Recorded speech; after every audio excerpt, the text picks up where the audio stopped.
Haleluya, puji nama Tuhan. Kembali kita berkumpul dalam ibadah Victory in Prayer pada malam hari ini. Saya sungguh mengucap syukur kalau kita boleh ada sebagaimana kita ada. Semua karena kemurahan Tuhan. Sebelum kita memulai ibadah hari ini, mari kita bersatu di dalam doa. Bapa yang baik, terima kasih Tuhan untuk hari yang boleh kami lalui, melewati pada hari ini ya Bapa. Kami boleh menyelesaikan aktivitas kegiatan kami pada hari ini. Biarlah semua yang kami lakukan hanya untuk hormat dan kemuliaan bagi nama-Mu Bapa. Terima kasih Tuhan, kalau sebentar kami akan memulai ibadah kami. Kiranya Tuhan menyertai ibadah ini dari awal, pertengahan, hingga akhirnya. Dan kiranya Tuhan juga memberkati untuk hamba-Mu yang akan menyampaikan kebenaran firman Tuhan. Terima kasih Tuhan Yesus. Haleluya. Amin.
Sebelum kita masuki kebenaran firman Tuhan pada malam hari ini, kita akan doa syafaat terlebih dahulu. Mari kita bersatu di dalam doa. Sungguh kami mengucap syukur ya Bapa, kalau saat ini kami ingin menaikkan pokok doa syafaat kami, kiranya Tuhan sucikan, kuduskan, supaya kiranya pokok doa syafaat kami ini layak dan pantas di hadapan-Mu ya Bapa. Saat ini Tuhan, kami ingin berdoa Tuhan untuk anak-anak muda di negara kami ini ya Bapa, negara kami Indonesia. Biarlah Tuhan memberkati anak-anak-Mu, biarlah setiap apapun yang mereka kerjakan, biarlah Tuhan berkati, Tuhan buat semuanya jadi berhasil. Setiap pelayanan-pelayanan apapun yang anak-anak-Mu kerjakan, baik dalam pekerjaannya, baik dalam apapun itu ya Bapa, Tuhan selalu menyertai, biarlah nama Tuhan saja yang dipermuliakan. Biarlah Tuhan pemulihan terjadi atas anak-anak muda di Indonesia ini ya Bapa. Kami juga ingin berdoa Tuhan untuk hamba-hamba-Mu, hamba-hamba Tuhan yang ada di GBI Batu Penjuru, juga untuk Bapak Gembala dan Ibu Gembala kami, untuk Pendeta Christian dan keluarga, dan untuk Penatua, Diaken, dan seluruh pelayan Tuhan yang ada di GBI Batu Penjuru. Biarlah Tuhan memberkati setiap apapun yang mereka kerjakan, juga Tuhan setiap pelayanan yang mereka kerjakan di GBI Batu Penjuru, biarlah semua juga hanya untuk hormat dan kemuliaan bagi nama-Mu. Tuhan juga memberkati setiap program kerja yang telah disusun oleh hamba-hamba-Mu, biarlah semuanya bisa terlaksana sesuai dengan kehendak-Mu ya Bapa, dan nama Tuhan saja yang dipermuliakan. Dan saat ini Tuhan, kami juga ingin berdoa untuk cabang-cabang kami dan pos PI GBI Batu Penjuru, serta gembala-gembala yang melayani dalam cabang-cabang dan pos PI kami. Biarlah Tuhan memberkati juga untuk pelayanan mereka. Setiap kebutuhan apapun yang mereka butuhkan, Tuhan yang cukupkan tepat pada waktunya. Dan Tuhan, kami juga berdoa untuk ibadah tengah minggu, baik ibadah PLT, VIP, dan ibadah WBI, BBK, dan ibadah-ibadah lainnya, serta ibadah hari Minggu. Biarlah Tuhan berkati setiap ibadah-ibadah yang ada dalam gereja kami ini ya Bapa. Biarlah baik ibadah khususnya Tuhan, baik dalam ibadah online maupun ibadah onsite yang menggunakan live streaming, kiranya juga Tuhan memberkati untuk alat-alat yang kami gunakan, juga Tuhan untuk operator-operator yang melaksanakan tugasnya. Biarlah setiap apapun yang dikerjakan hanya untuk hormat dan kemuliaan bagi nama-Mu ya Bapa. Biarlah semua peralatannya juga bisa terpakai dengan baik, dengan lancar, dan biarlah seluruh ibadah yang ada dalam ibadah tengah minggu, biarlah banyak berkat-berkat-Mu yang tercurah ya Bapa. Juga Tuhan berkati untuk anggota-anggota jemaat yang melayani dalam setiap rangkaian ibadah hari Minggu ya Bapa. Terima kasih Tuhan Yesus, kalau sebentar kami juga akan mendengarkan kebenaran firman-Mu. Kiranya Tuhan juga memberkati hamba-Mu, biarlah Roh Kudus-Mu tercurah atas hamba-Mu, biarlah pesan-pesan Tuhan dapat tersampaikan melalui hamba-Mu ini ya Bapa. Kami mohon ampun atas segala dosa dan kesalahan kami, hanya dalam nama-Mu kami berdoa dan mengucap syukur. Haleluya, amin. Haleluya. Mari kita berdoa terlebih dahulu sebelum kita dengar firman Tuhan. Terima kasih buat malam hari ini kami kembali boleh berada di ibadah VIP. Terima kasih, kami percaya ada kemenangan di dalam setiap doa kami. Tuhan bicara, kami siap untuk menerima firman-Mu. Demi nama Yesus, haleluya, amin. Kitab Injil Lukas pasalnya yang ke-7 ayatnya yang ke-11. Injil Lukas 7 ayatnya yang ke-11 sampai ayat yang ke-17. Yesus membangkitkan anak muda di Nain. Kemudian Yesus pergi ke suatu kota yang bernama Nain. Murid-muridnya pergi bersama-sama dengan dia dan juga orang banyak menyertainya berbondong-bondong. Setelah ia dekat pintu gerbang kota, ada orang mati diusung keluar kota, anak laki-laki, anak tunggal, ibunya yang sudah janda. Banyak orang dari kota itu menyertai janda itu.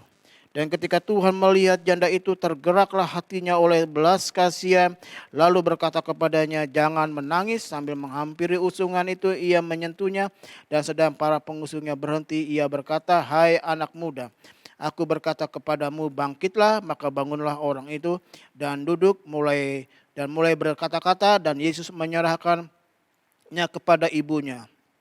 Semua orang itu ketakutan dan mereka memuliakan Allah sambil berkata, seorang nabi besar telah muncul di tengah-tengah kita dan Allah telah melawat umatnya. Maka tersiarlah kabar tentang Yesus di seluruh Yudea dan di seluruh daerah sekitarnya. Tema kita di dalam ayatnya yang ke-16 bagian akhir, ya, ayat 16 dari Injil Lukas 7 ayat 16. Allah telah melawat umatnya. Haleluya. Bapak Ibu saudara sekalian, ya, Allah telah melawat umatnya. Jadi kita ini perlu setiap waktu perlu lawatan Tuhan.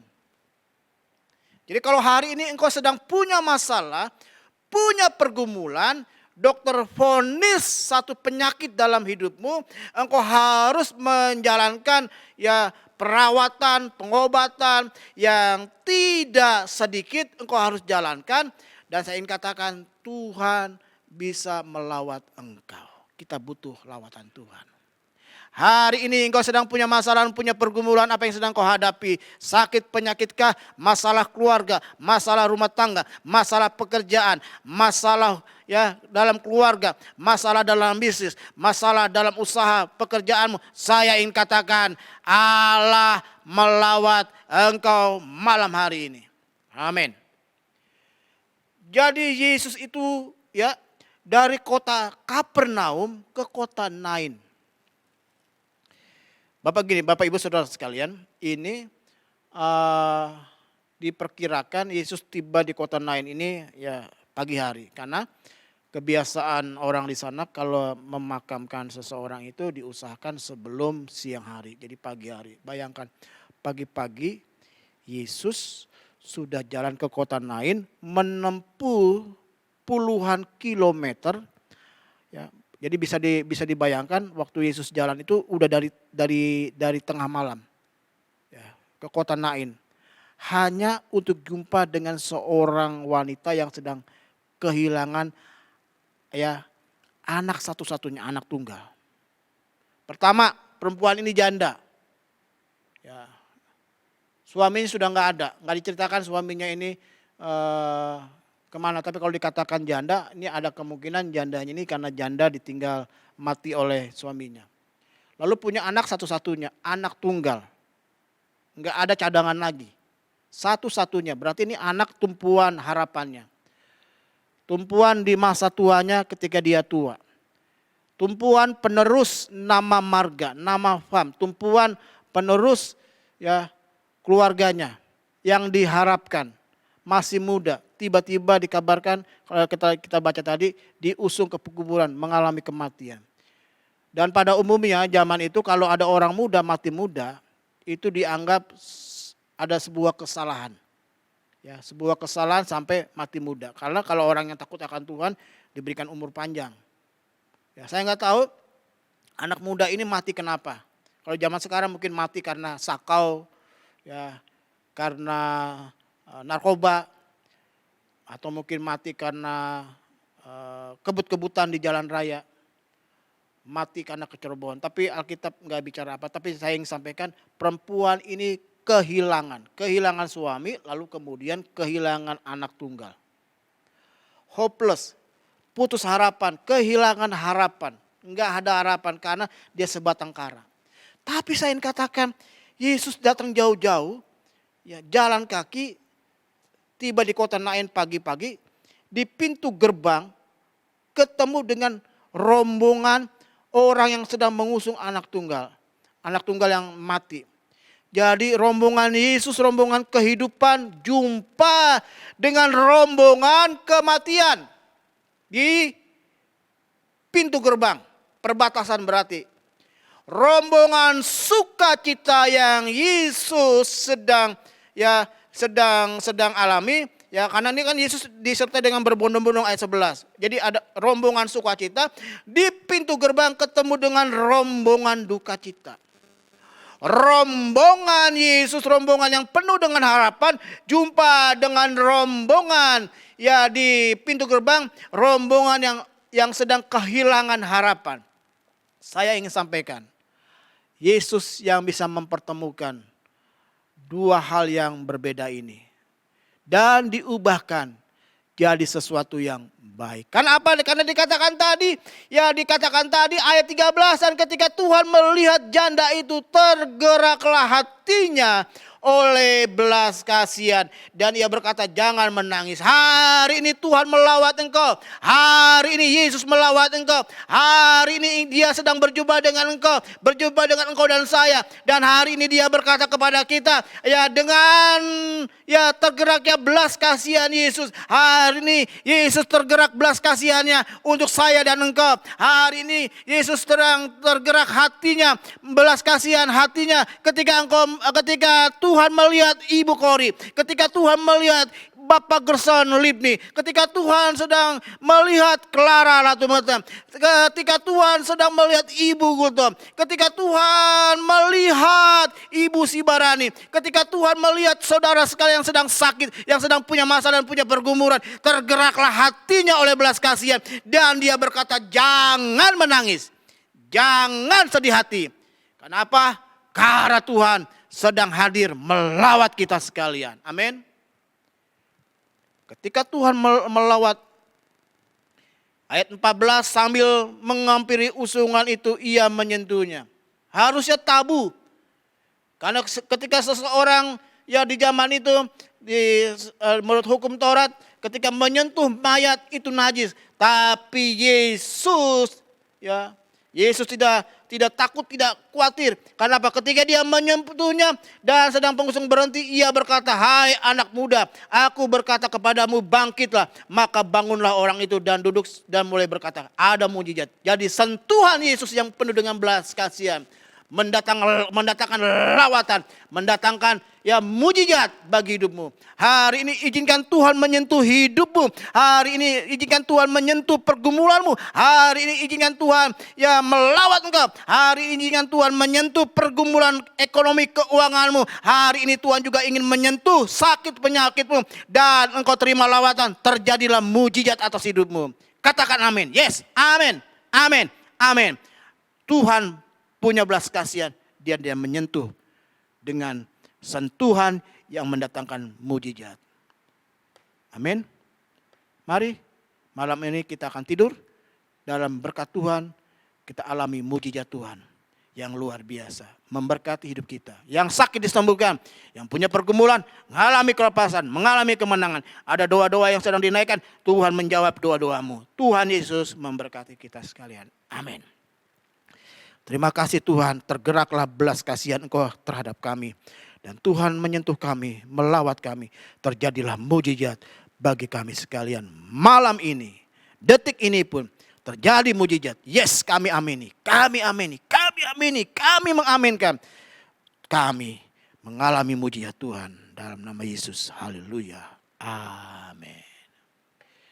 Tuhan memberkati kita sekalian, tetap semangat, terimalah lawatan Tuhan. Malam ini jangan lupa besok, saya ingin sampaikan malam ini, besok ada ibadah WBI secara onsite di rumah Ibu Lili Gunawan. Jam 3 sore, jam 2 bisa kumpul di gereja untuk berangkat bersama-sama pengurus dan ibu-ibu yang lain. Hari Sabtu ada ibadah BBK, Bapak Bagi Kristus. Untuk tempat nanti akan dikabari. Kalau tidak ada tempat, rumah saya bersedia untuk ditempati sebagai tempat ibadah kaum Bapak. Lalu hari Minggu kita jumpa dalam berkat Tuhan. Ibu Gembala yang akan memberkati kita dalam ibadah hari Minggu. Itu saja yang saya ingin sampaikan. Tuhan Yesus memberkati. Mari kita tutup ibadah kita bangkit berdiri. Kami mengangkat tangan kami terima lawatan Tuhan, kami terima sentuhan Tuhan, kami terima belas kasihan Tuhan atas hidup kami sekalian. Dan akhirnya kekasih Tuhan sekarang terimalah berkat Allah Bapa, kasih karunia dari Tuhan Yesus Kristus, persekutuan dengan kuasa Roh Kudus, tinggal bersama dengan kita sekalian dari saat ini sampai selama-lamanya. Kami tetap jadi seorang pemenang. Bersama kita katakan, amin. Sampai jumpa dalam ibadah berikutnya. Tuhan Yesus memberkati.